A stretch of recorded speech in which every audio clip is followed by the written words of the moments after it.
I used to think laziness was my biggest flaw. I dream about all the amazing things I wanted to achieve while binge watching yet another series.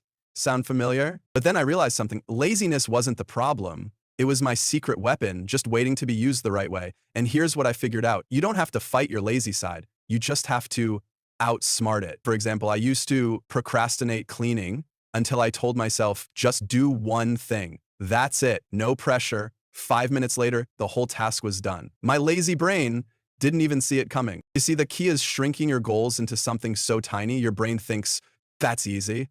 Want to start working out? Forget the hour-long session, just do one push-up. Want to start writing? Type one sentence. It's not about the task, it's about momentum. And here's my favorite part. I let my environment do the heavy lifting. I wanted to read more, so I left books everywhere.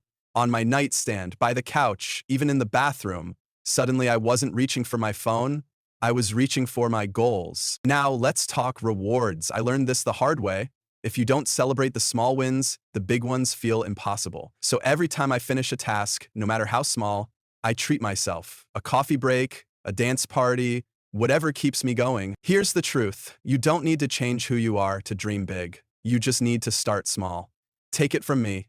Your lazy side isn't a weakness. It's your shortcut to greatness. So embrace it, outsmart it, and let it guide you to the life you've always wanted.